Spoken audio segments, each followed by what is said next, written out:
He's actually the one who put a finger in my butt at jiu-jitsu. Give it up for Duck Guy.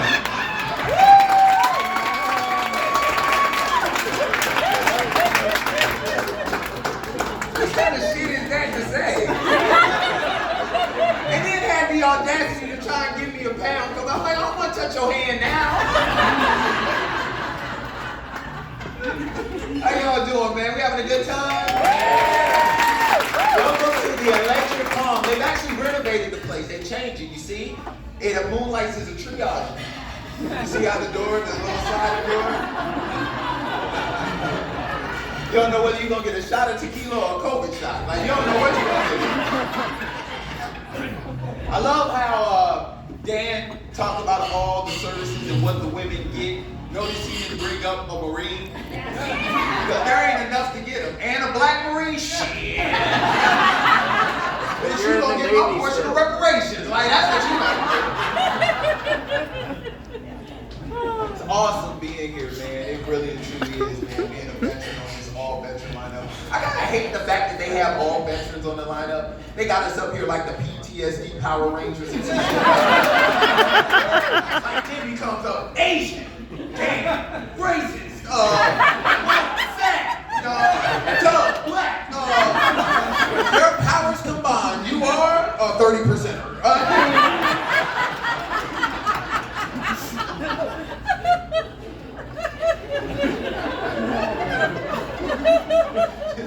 I hate the VA, man.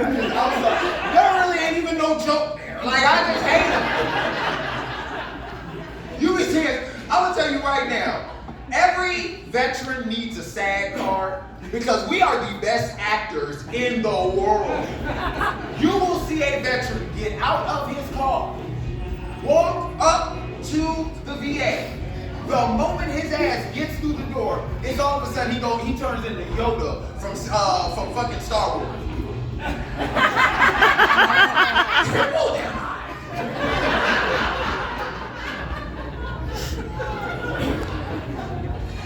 You know what's funny, man? I'm a Marine, and if you didn't know that, yeah. But the thing about it is, man, in boot camp, I don't know how it is for anybody else in boot camp, and for the Air Force summer camp, but I don't want to leave anybody out. It's crazy because in boot camp, and where my Marines at? Make some noise.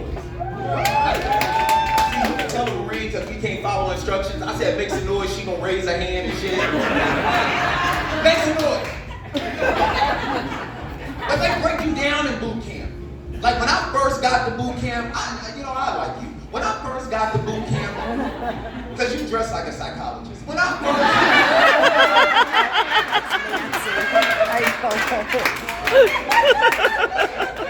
first got to boot camp, they stood me in front of a mirror for 15 minutes saying, I'm not stupid, you're stupid. That shit ain't funny.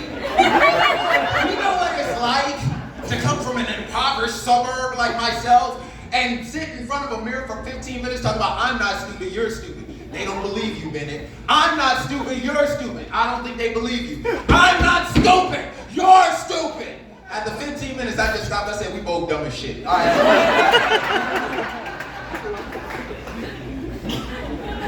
And we got ourselves a nice little Semper K9 thing in here. But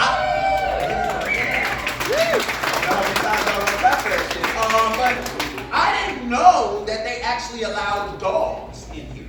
I really did. Like when I first agreed to do this, sir, I thought it was like helping out black people. Like I thought it was like for my dogs, but spelled D-A-W-G.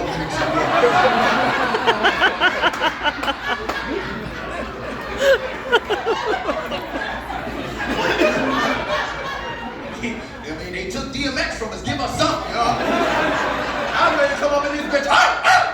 You know? But then I was like, they got to get white people to help, so they got to spell it conventional. But I just want you to know, on behalf of the NAACP, we thank you for your support, okay? I was sitting up here thinking about some stuff, man. And the news is crazy what's going on. There's this guy named George Santos or something like that. Yeah, the dude, he had to take a step down from Congress because his biography was good. He added fluff to it and shit. I was like, it can't be that bad. You know what I'm saying? Politicians lie. I read this motherfucker biography. That motherfucker acted like he killed Thanos. Like, what the fuck? Robert Downey Jr.'s character was based on my life. Like, I can't even snap these fingers anymore. Like, man, shut your ass up. But I couldn't feel bad for him because the first time I got a job, I had to add some flash and panache to my resume. My mom said, it's okay. It's not a lie if you omit facts. So what I did was, I went on my resume, and this is my first real job when I grew up. And I said, yeah, I am in charge of the importing and exporting of currency for a fast food chain. My mom looked at that shit and said, Negro, you was a cashier at McDonald's. What the fuck are you talking about?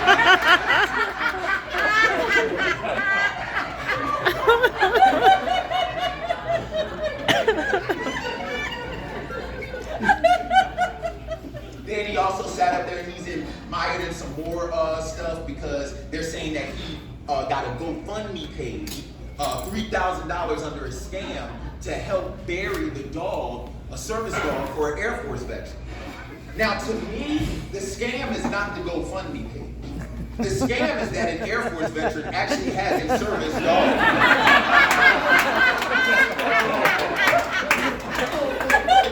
That's what you call service? You're a glorified stewardess. Like, what are you talking about? God damn it. They ain't in here, are they? I want them to do a flyby by my house. I love dogs, man. I used to have a fear of dogs because I was bit by one. What's your name, Margaret? Nancy? Same shit. Like, she had my name Kendra or some shit. Let me tell you something, Nancy. I used to have a fear of dogs. Like when you know how they say the earliest memories come at 5 years old? That's a lie. My earliest memory was at 4 years and 6 months. I was bit on my lip by all right, listen. Disclaimer. My lips ain't always been this big, okay? My face had to grow into it. Like, I was bit on my lip by this dog named Peppy. And I was drugged around the house, literally. Now, the bad part about it is, you would think that I was in the house by myself. Au contraire. My entire family was there. They were playing a game called Bid Whist. Has anybody heard of that? Okay, Bid Whist, for those who don't know, is like the AARP version of spades. Like literally, that's what it is. And this is how I knew in the black community we were raised different than other. Because after I got drugged around by my bottom lip and the dog had its full, Nancy, you got kids? You can go up to him and say, hey, Timmy, are you okay? Not Dolores Jenkins. Once the dog left my carcass in the middle of the living room, she looked at me and said, I bet you leave his ass alone, won't you?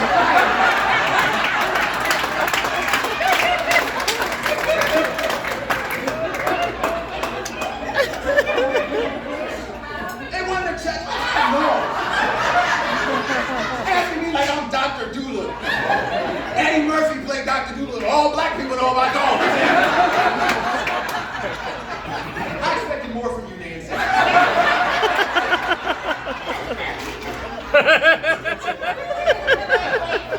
But it's awesome. I started to find out a lot about myself. Last year, I found out a lot about myself. I actually did my DNA. What's your name? Trish. I did my DNA, Trish. And you know what I found out?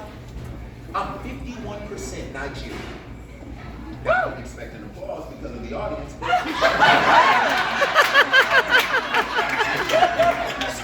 Just thought y'all motherfuckers would know what month you was in. So.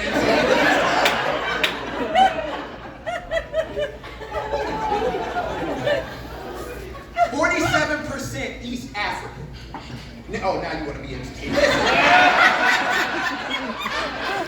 The problem with that is, I hate the way they narrowed down the Nigerian part and left the rest like a Golden Corral buffet. That's like going to somebody's house for Thanksgiving and like, we got the turkey from Publix, and the rest of this shit's Smallies. Like,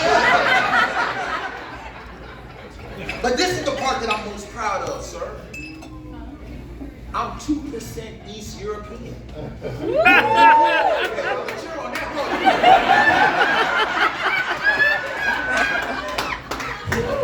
Eventually I get a reaction out of it. And the funny thing about it is, I'm 2% Eastern European, and I don't know what to do with this newfound privilege. I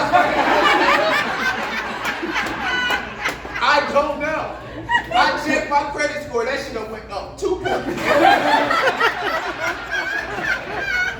So I had to even it out by getting a white girlfriend. There we go, all right. Not funny, man, dealing with dating a different race. What's your name, Tom? Johnson?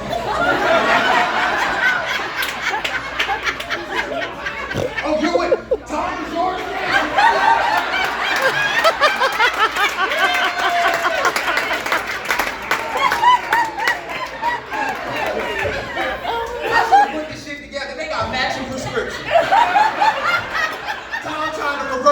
By putting this shit on the around his neck and some shit. The only way Tom could have been older is if he'd have had reading glasses and put them on the top of his forehead like they Ray-Bans or some shit like that. You better be blind like the rest of us, y'all sell out. And I'm 2%, so I can say that.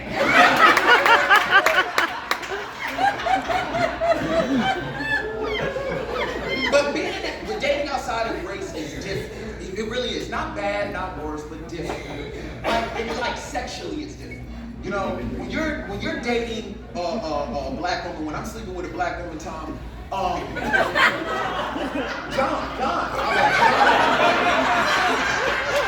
PTSD. I'm not stupid. You're stupid.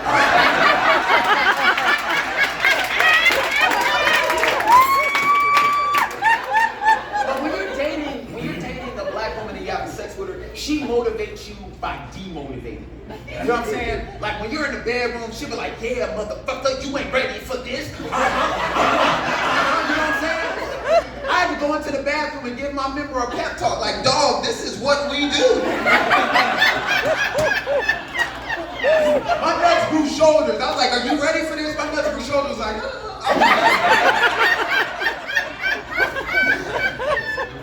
But when you're having sex with a white girl, John, it's totally different. It's like a question and answer period. And every man in here has had dialogue with their woman during sex. You're nodding too hard.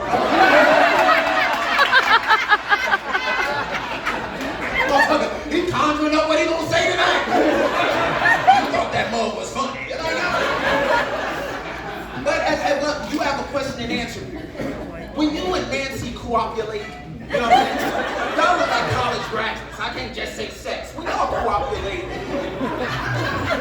you ask her, whose is it? She fixes her glasses.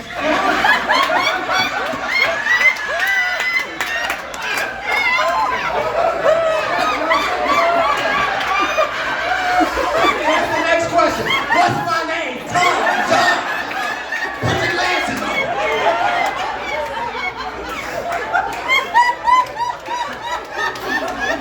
Oh my God. You in for it tonight, Nancy. As soon as Tom get in that joint, she gon', you know how women do when they try to fake like they offended. Oh my God, what has gotten into you? Clutching her pearls and she ain't got no necklace on. But it's different. My girl is different in bed. Instead of having a question and answer period where I ask the question and she responds, she knows how hard my life is as a disenfranchised minority, and she'll ask the question and answer it her goddamn self. We do it together, she'll go like this. You want me to ride you? Yeah, you do. Yeah, you do. You want head? Yeah, you do. Yeah, you do. I had to stop her one day. She was like, you want me to put my finger in there? No, I don't.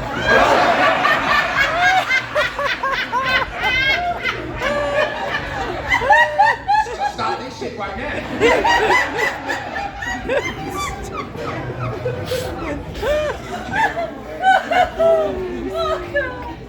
crazy because my girl's a fitness trainer, and I'm really proud of that. You know, she's made me be more healthy. You know what I'm saying, sir? Because people get tired of getting old because they don't take care of themselves. She makes me take care of myself. The key word is make. She makes me take care of myself. The problem with dealing with a physical trainer, sir, is that she lives a healthy lifestyle, but the criticism isn't healthy. Every man in here has seen this type of man at the gym. The guy's built like an exclamation point, they're real big up top, but when they walk around, they're like this. You know, their legs, they like a newborn baby deer or some shit like that when they walk around. So I started working on my legs, doing my squats, doing my lunges, doing everything she taught me how to do. And I was proud of it. So I go to her and I say, hey babe, I'm working on my legs, come on squats, you know what I'm saying? You know what she gonna say to me? She's like, yeah babe, you are. Now if we can get them calves together, you'll be all right.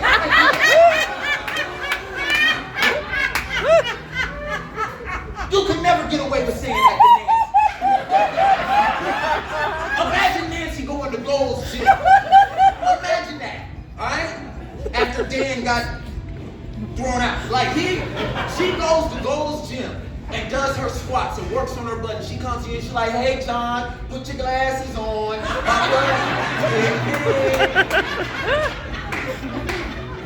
And imagine John saying this to Nancy, yeah, your butt getting big. Now we can get them titties where they need to be.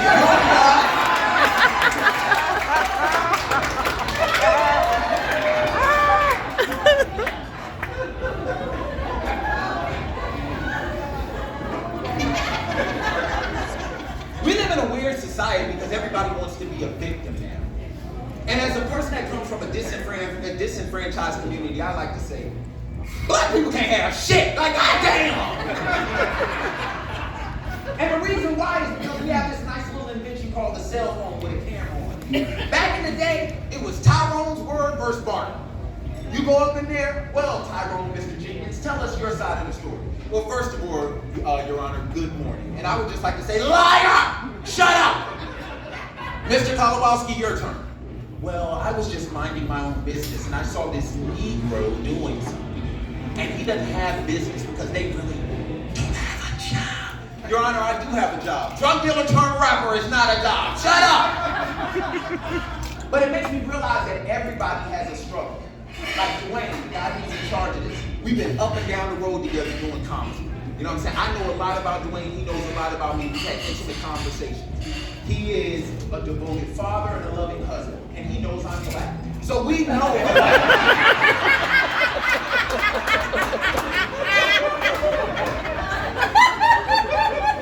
And I'm going to tell you this story and I'm going to get out of here. Because everybody has a struggle and her struggle needs to be known. I did not know his wife, who's predominantly German, has a problem with accepting that Germany is one whole country. Ask her about the fall of the Berlin Wall, she all of a sudden turns into a black mother who's asked what was the detriment of the black community. This is exactly what happened, and I'm gonna get out of here. I said, hey, Imka. She's like, hi, Doug. No German accent whatsoever, Trish. I said, so tell me, you're from Germany. She's like, yeah. So tell me how you feel about the Berlin Wall falling down. All of a sudden, she turns into Ava Braun. First of all, we will ask the question. I was like, what the fuck? She was like, she started acting as if they took bricks from the wall and threw them in her backyard. We don't need this anymore, dog. Thank you so much for allowing me to use y'all as my therapy session. Y'all have a great night. I'm good. Thank you.